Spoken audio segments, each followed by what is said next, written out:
I'm Fabio Hurtado. I'm a doctoral student at the University of North Carolina, Wilmington.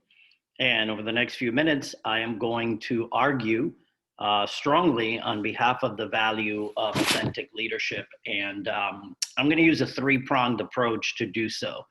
But first, let me lay out why I think Nordhaus, the book we are using, which is an excellent book on leadership, why I think they included the model of authentic leadership, even though he says it's in the formative phase and more research is needed.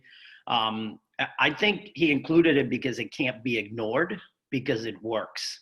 And so once you accept that and you go from including transformative leadership and seeing authentic leadership as a component that has come out of transformative leadership, I think you have to include it because it works. And that leads me to my three-pronged argument on behalf of the model, which I think is excellent. So my three prongs are this. One, similarly to both servant leadership and transformative leadership, this model has a strong, explicit moral component, and I want to talk about that. That's important. Two, it's not just a model that's it for the present. I think it's for the future. And three, I just think it works. All right, so let's talk about number one briefly. I think folks right now, especially in education, are hungry for the real.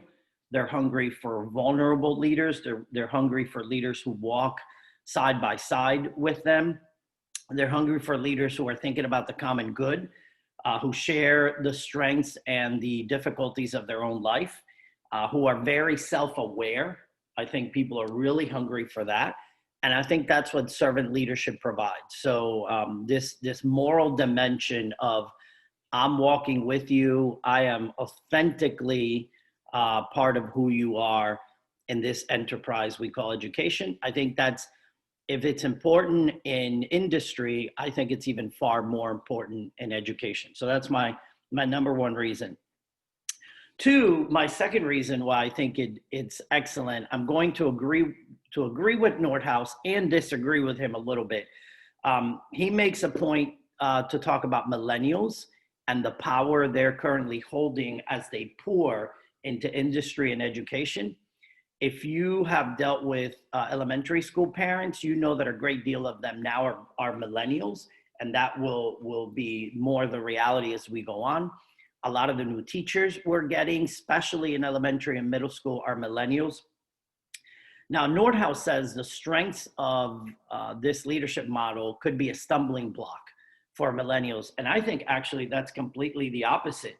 If you think about what millennials are interested in, and you think about a balance of work and life, empathy, being treated as individuals, this individuality component, this idea that you need people to be transparent, which millennials are always looking for conspiracy theories.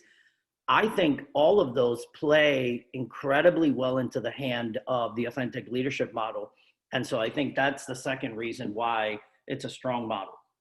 And the third and last reason, it works. I've seen it. I've seen it work in our former head of school. I've seen it work in some of the division heads that I know, people who lead 40, 50 faculty members, and do so when they have to run faculty meetings, when they have to share bad news, when they have to share good news, when they have to evaluate, when they do it from the strengths of the authentic leadership model, it just works. People are responding to it. So it's not just the need that we see in society, it's a need that people respond to, teachers are responding to in education. So for those three reasons, I am a big proponent and a big fan of the authentic leadership model.